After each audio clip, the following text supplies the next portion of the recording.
Hey guys, welcome to प्रयत्न academy. मैं हूं पंकज गोदियाल और आज हम बात करने वाले हैं राज्य लोक सेवा आयोग के बारे में, स्टेट पब्लिक सर्विस कमीशन के बारे में।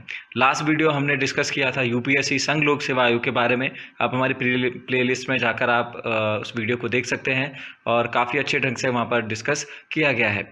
बात करते हैं आज राज्य लोक सेवा आयोग के बारे में। अगर आप हमारे चैनल पर नए हैं तो प्लीज़ चैनल को सब्सक्राइब करना ना भूलें, बेल आइकन को प्रेस करना ना भूलें और बने रहें वीडियो के अंत तक। अगर हम राज्य लोक सेवा आयोग के बारे में बात करें तो जिस प्रकार का केंद्रीय जो लोक सेवा आयोग हमारे पास होता है, उसी तरीके का जो संघ लोक सेवा आयोग हमारे पास है, उसी तरीके के प्रावधान, लगभग उसी तरीके के प्रावधान, गठन और इन सब चीज़ों के बारे में भी बात की गई है कहाँ पर, राज्य लोक सेवा आयोग के अंतर्गत। अगर हम बात करें तो जैसे यूपीएससी है वो सेंट्रल लेवल पर होता है। स्टेट की अगर हम बात करें राज्य के लिए तो वो राज्य सरकार में जो कमीशन होता है, जो नियुक्तियां होती हैं उच्च पदों पर, तो राज्य सरकार के अंतर्गत इसका ये काम होता है। केंद्र के संघ लोक सेवा आयोग के समानांतर राज्यों में राज्य लोक सेवा आयोग होता है। संविधान के 14वें भाग में अनुच्छेद 315 से 323 में ही राज्य लोक सेवा आयोग की स्वतंत्रता व शक्तियों के अलावा इसके गठन तथा सदस्यों की नियुक्तियों व बर्खास्तगी इत्यादि का उल्लेख किया गया है। यही उल्लेख हमें संघ लोक सेवा आयोग में भी मिलता है कि भाग 14 तथा अनुच्छेद 315 से 323 तक हमारे पास यहाँ पर वर्णन है। राज्य लोक सेवा आयोग के भी यहाँ पर जितने भी उनकी जो फ्रीडम है, उनके जो पावर्स हैं, उनके जो कार्य हैं, इन सब चीज़ों के बारे में यहाँ पर डिस्कस किया गया है। अगर हम थोड़ा सा बात करें संघ लोक सेवा आयोग की, तो अगर सबसे पहले अगर हम देखें तो 1919 का जो एक्ट है, भारत शासन अधिनियम 1919 के अंतर्गत 1926 में केंद्रीय जो लोक सेवा आयोग की स्थापना कर दी गई थी।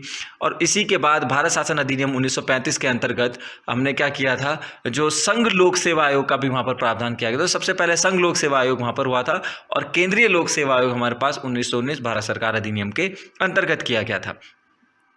तभी से हमारे यहाँ पर नियुक्तियों का प्रावधान चलता रहा और ये सारी की सारी चीज़ें आगे होती रही। अगर हम बात करें राज्य लोक सेवा आयोग के गठन के बारे में, कैसे क्या इसकी संरचना होती है, कैसे स्ट्रक्चर इसको बनाया जाता है या गठन कैसे किया जाता है, तो राज्य लोक सेवा आयोग में एक अध्यक्ष व अन्य सदस्य होते हैं जिन्हें राज्य का राज्यपाल नियुक्त करता है। ठीक है। अब राज्य जो लोक सेवा आयोग है, इसमें क्या होता है, एक तो अध्यक्ष होगा और सदस्य अन्य इसके साथ सदस्य होंगे जो इसका सपोर्टिव कह सकते हो आप, इसकी सहायता करने के लिए अन्य सदस्य भी होते हैं, जिनका जो नियुक्ति है राज्य के, यानी जिस राज्य के लिए उनको नियुक्त किया जा रहा है, उसी राज्य का संबंधित राज्यपाल के द्वारा उनको नियुक्त किया जाता है। संविधान में आयोग की संख्या का उल्लेख नहीं किया गया है। अब जो हमारी कॉन्स्टिट्यूशनल बॉडी है उसमें जो ये आयोग है हमारे पास, राज्य लोक सेवा आयोग, इसमें संख्या का कोई उल्लेख नहीं है। स्पेसिफिक कोई ऐसी डिटेल नहीं दे रखी है, स्पेसिफिक कोई ऐसा नंबर नहीं है कि इतनी होनी चाहिए। बस सिर्फ इतना कहा गया है कि भाई जब भी आयोग बनेगा उसका एक अध्यक्ष होगा और इस अध्यक्ष को सपोर्ट करने के लिए क्या होंगे, अन्य सदस्य भी रखे जाएंगे, जो पूर्णतया राज्यपाल के विवेक पर छोड़ दिया गया है। यानी राज्यपाल के पास ही यह पावर है, अपनी विवेकाधीन शक्ति का वो यूज कर सकता है कि भाई एक अध्यक्ष के अलावा उसको कितने अन्य सदस्य रखने गए हैं, क्योंकि संविधान की बॉडी में ये बिल्कुल भी नहीं है, कहीं पे उल्लेख नहीं किया गया है कि इतने, एक नंबरिंग नहीं है कि पर्टिकुलर इतने लोग होने चाहिए। वो टोटली किसके ऊपर डिपेंड है, राज्यपाल के ऊपर डिपेंड है।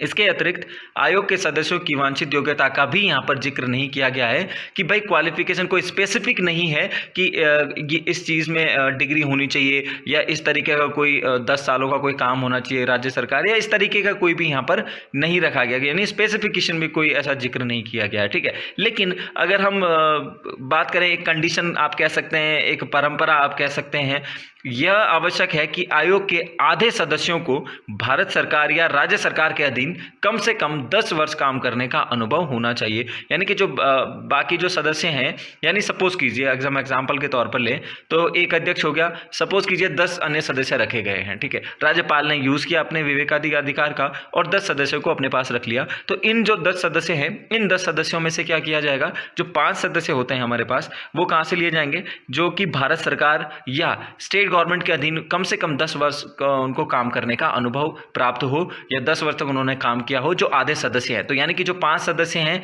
वो भारत सरकार या राज्य सरकार के अधीन होने चाहिए, जिनको 10 वर्ष काम करने में हो गया हो।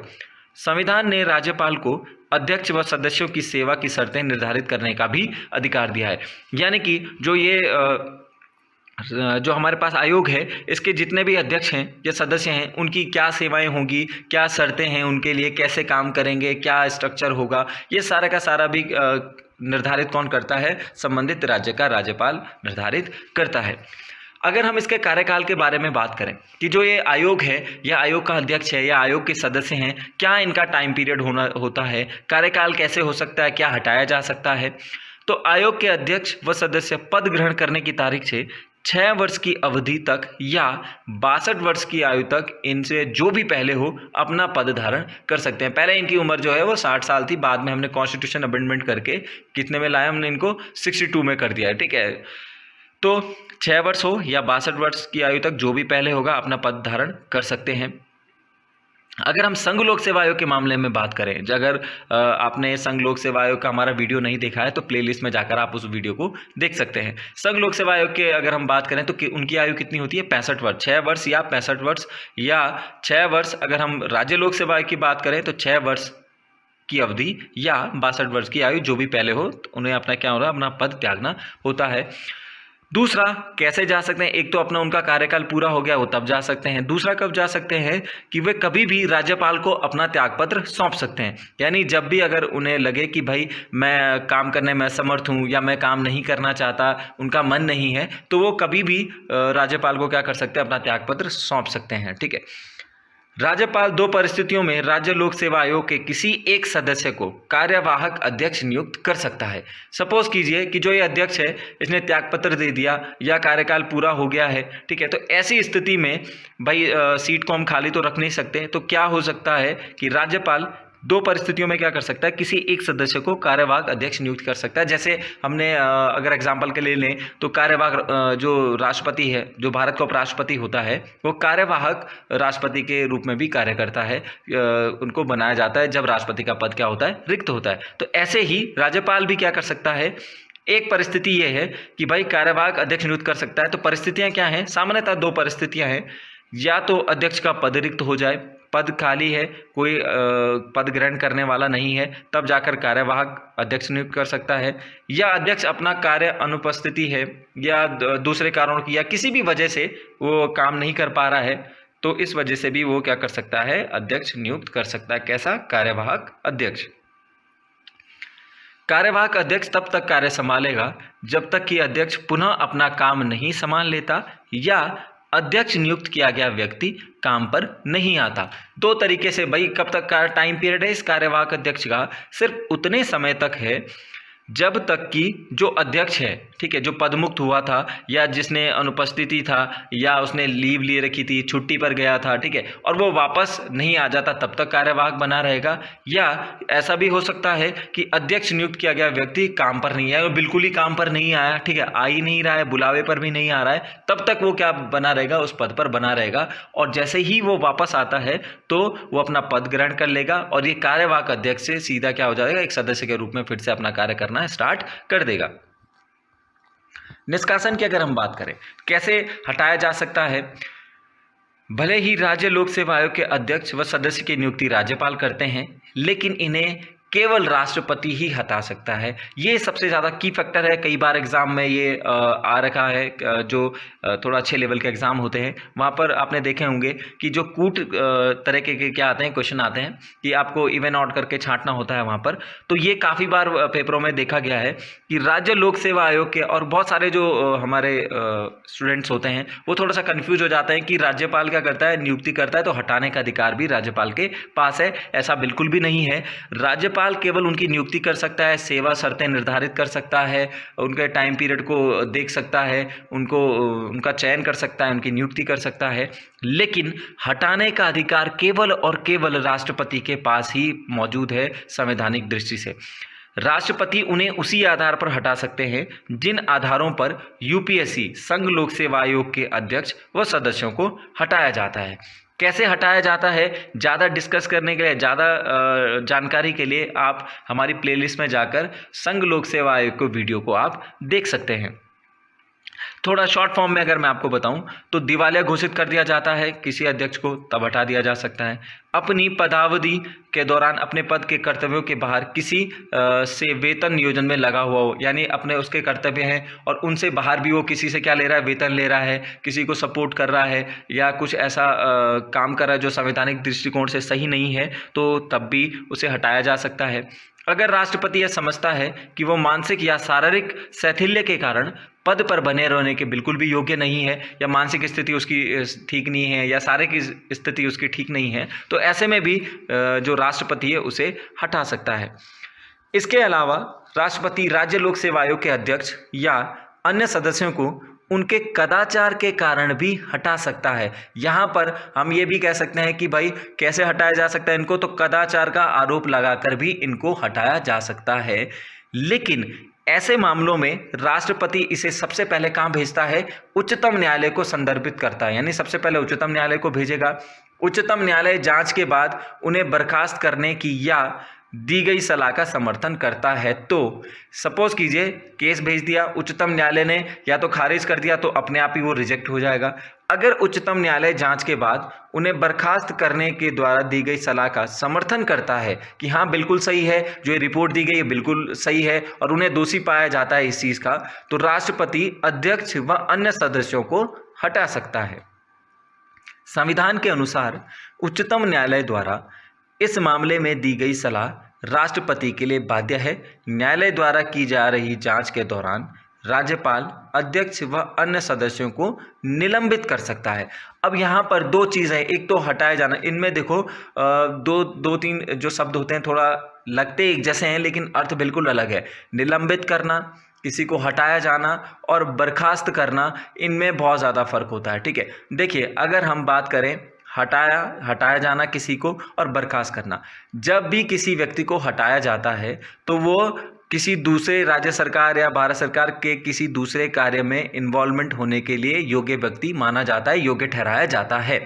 लेकिन अगर किसी व्यक्ति को, सदस्य को या किसी अध्यक्ष को हटाया जाता है, माफ़ कीजिएगा, अगर उसे बर्खास्त कर दिया जाता है तो उस व्यक्ति को कहीं भी काम करने के लिए योग्य नहीं माना जाता है। तो ये शब्द बहुत छोटे से हैं लेकिन मीनिंग बहुत ज़्यादा है।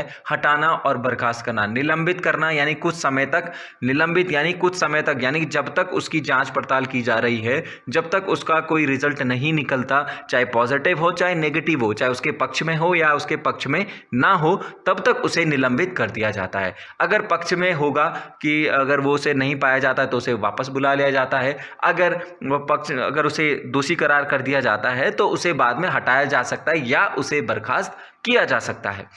तो ऐसी मामले में अगर सर्वोच्च न्यायालय जांच का आदेश देता है या उसे सही पाता है तो राष्ट्रपति उन्हें हटा सकता है। और उच्चतम न्यायालय द्वारा दी गई जो सलाह होती है राष्ट्रपति के लिए बाध्यकारी होती है। बाध्यकारी का मतलब राष्ट्रपति को इस बात को मानना ही पड़ेगा अगर उच्चतम न्यायालय अपना क्या दे देता है, उस पर किसी इस मामले पर अपनी परामर्श देता है या अपना फैसला देता है। ठीक है, और जब न्यायालय द्वारा इसकी जांच की जा रही होगी, यानी जब न्यायालय में राष्ट्रपति इसको भेज देगा और जांच चल रही है उन अध्यक्ष या किसी सदस्य के ऊपर, तो राज्यपाल उस अध्यक्ष व अन्य सदस्यों को क्या कर सकता है, तब तक के लिए निलंबित कर सकता है। ये ध्यान देने योग्य बात है, राज्यपाल केवल और केवल निलंबित कर सकता है, लेकिन हटाने का अधिकार केवल राष्ट्रपति के पास है। और राष्ट्रपति भी कब हटाएगा, जब कदाचार का उस पर आरोप लगता है और उच्चतम न्यायालय के द्वारा उसका दी गई सलाह का समर्थन किया जाता है। अगर सिंपल भाषा में कदाचार शब्द को हम अगर समझें थोड़ा सा, तो राज्य लोक सेवा आयोग के अध्यक्ष या सदस्य को कदाचार का दोषी माना जाएगा। ठीक है, कब माना जाएगा कदाचार का दोषी, या तो भारत सरकार या राज्य सरकार की किसी संविधा या करार से संबंधित हो, या उसकी कोई इच्छा हो, या किसी से कोई करार उसने करा हो, कोई कॉन्ट्रैक्ट किया हो, चाहे भारत सरकार है चाहे राज्य सरकार है, और उससे उसे कुछ वेतन मिलता हो या कुछ पैसा मिलता हो, या कुछ उसे उस संविधा या करार के रूप में कुछ लाभ उसे प्राप्त होता हो, या कुछ प्रॉफिट उसे मिलता हो। चाहे प्रॉफिट कैसा भी हो सकता है, आपका डायरेक्ट एसेट्स भी हो सकते हैं, ठीक है, इनडायरेक्ट एसेट भी हो सकते हैं, किसी भी तरीके का अगर उसको प्रॉफिट मिल रहा है, चाहे सेंट्रल गवर्नमेंट है चाहे स्टेट गवर्नमेंट है, तो ऐसी स्थिति में उस पर कदाचार का आरोप लगाया जाता है और उसके बाद आगे की प्रक्रिया उस पर लगा दी जाती है। अगर हम बात करें स्वतंत्रता के बारे में, तो संघ लोक सेवा आयोग की तरह ही संविधान में राज्य लोक सेवा आयोग के निष्पक्ष और स्वतंत्र कार्य करने के लिए उल्लेखित हैं। क्या क्या कार्य होते हैं राज्य लोक सेवा आयोग के? तो सेवा आयोग के अध्यक्ष या सदस्यों को राष्ट्रपति संविधान में वर्णित आधारों पर ही हटा सकता है। उसे पदावधि तक काम करने की सुरक्षा प्राप्त है, जब तक भाई राष्ट्रपति चाहे कि जब तक संविधान में वर्णित आधारों पर उसे हटा सकता है। राष्ट्रपति हटाएगा, लेकिन कैसे? जैसे जो प्रक्रिया संविधान में लिखी गई है। अध्यक्ष या सदस्य की सेवा की शर्तें राज्यपाल तय करता है, अतः नियुक्ति के बाद उसे अलाभकारी परिवर्तन नहीं किया जा सकता। यानी नियुक्ति से पहले उसकी सेवा शर्तें, उसके वेतन भत्ते या जो भी चीज़ें हैं उसके पद से संबंधित सब तय कर ली जाती हैं। जैसे ही नियुक्ति कर दी जाती है उसके बाद कोई ऐसा अलाभकारी, ऐसा कोई फैसला या कोई परिवर्तन नहीं किया जा सकता जो उसके पक्ष में ना हो या उसके लाभ के पक्ष में ना हो। राज्य लोक सेवा आयोग के अध्यक्ष या सदस्य को वेतन, भत्ता व पेंशन सहित सभी खर्च राज्य की संचित निधि से मिलते हैं, अतः राज्य का विधानमंडल द्वारा इस पर मतदान नहीं किया जाता। जितने भी वेतन, भत्ते और पेंशन होते हैं ये सब राज्य की संचित निधि से मिलते हैं। जैसा कि संघ लोक सेवा आयोग के जो अध्यक्ष और सदस्य होते हैं उन्हें कहाँ से दिया जाता है? केंद्र की संचित निधि से दिया जाता है। राज्य लोक सेवा आयोग का अध्यक्ष कार्यकाल के बाद संघ लोक सेवा आयोग के अध्यक्ष या सदस्य तथा किसी अन्य राज्य लोक सेवा आयोग का अध्यक्ष बनने का पात्र होता है, लेकिन भारत सरकार या किसी राज्य की सरकार के अधीन किसी और नियोजन का नौकरी का पात्र नहीं होता है। यहाँ पर थोड़ा सा ध्यान रखने वाली बात यह है कि कोई सदस्य है, चाहे अध्यक्ष है, अगर उसका कार्यकाल पूरा हो जाता है तो वो किसी और राज्य लोक सेवा आयोग का अध्यक्ष या सदस्य या संघ लोक सेवा आयोग या अध्यक्ष या उनका सदस्य बनने की पात्रता वो रखता है, वो बन सकता है।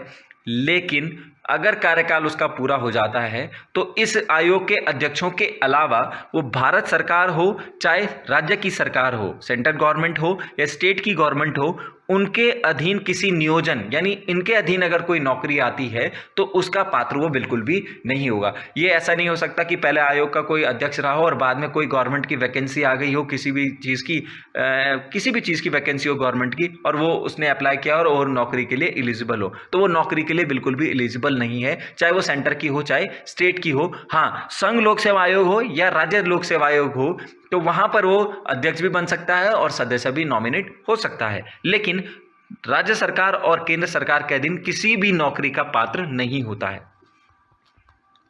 अगर हम इनके कार्यों के बारे में बात करें कि क्या इनके कार्य होते हैं, कैसे अपने कार्यों का निष्पादन किया जाता है, तो सबसे पहले सेवा आयोग राज्य सेवाओं के लिए वही काम करता है जो संघ लोक सेवा आयोग केंद्रीय सेवाओं के लिए करता है।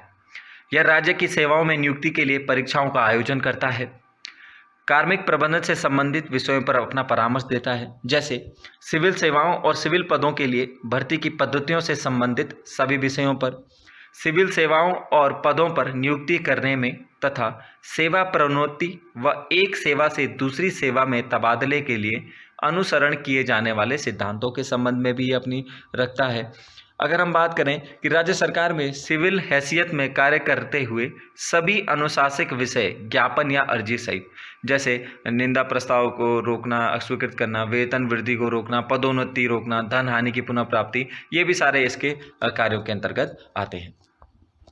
अगर हम बात करें कुछ इंपॉर्टेंट आर्टिकल्स की जो कि परीक्षा दृष्टिकोण से काफ़ी ज़्यादा इंपॉर्टेंट हो जाते हैं, ये हमने लास्ट वीडियो में भी डिस्कस किया था। जैसे 315 में संघ तथा राज्यों के लिए लोक सेवाओं का प्रावधान किया गया है, 316 में सदस्यों की नियुक्ति, उनका कार्यकाल है, और 317 में उनके बर्खास्तगी और निलंबन है, सेवा शर्तें हैं 318 में। इस तरीके से 315 से 323 तक संघ लोक सेवा आयोग और राज्य लोक सेवा आयोग के बारे में यहाँ पर क्या की गई, बात की गई है, किस तरीके से उनकी नियुक्ति, कौन सा आर्टिकल में उनकी नियुक्ति है, कब उनको बर्खास्त किया जा सकता है, ये सारी की सारी चीज़ें यहाँ पर दी गई हैं।